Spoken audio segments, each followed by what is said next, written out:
लोगों के लिए शानदार सवाल लेकर आए हैं।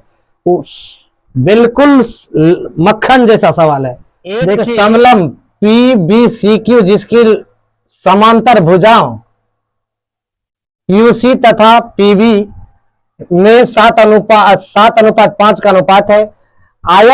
एक आयत ए बी सी डी में से काटी गई, जैसा कि आकृति में दिखाया गया है।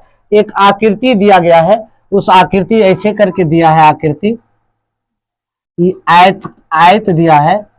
आयत में ये हो जाएगा आपका ए बी सी डी। किसी को आप मान सकते हो, तो इसको मान लीजिए ए, इसको मान लीजिए बी, इसको मान लीजिए सी। इसको यहाँ जो दिया है, ये जो दिया है ऐसे करके दिया है। एगो पी दिया है, एगो क्यू दिया। तो अब ये आपका 5 दिया है, 5 सेंटीमीटर। ये यहां से यहां तक आपका दिया है 21 सेंटीमीटर,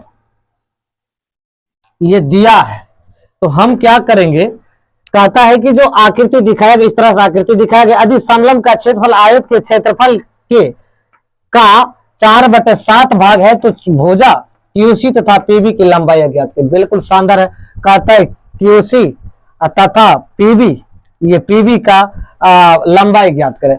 अब हम क्या करेंगे, सबसे पहले मान लेंगे, माना कि देखो अनुपात में है, इसको मानिए। माना कि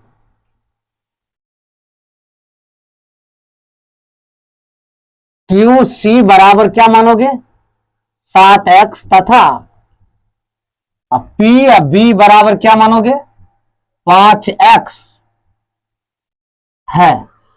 ये अनुपात में दिया है तो इसको हम मान लिए, कोई दिक्कत।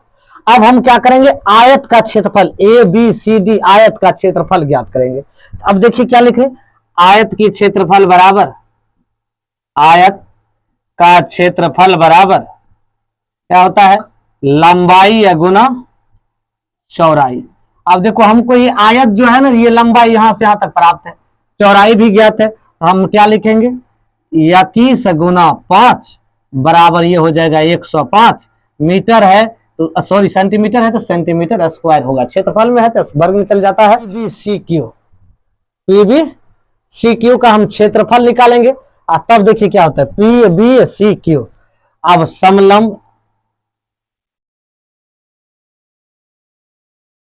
पी बी सी क्यू का क्षेत्रफल बराबर क्या होता है, हाफ गुना H into A plus B.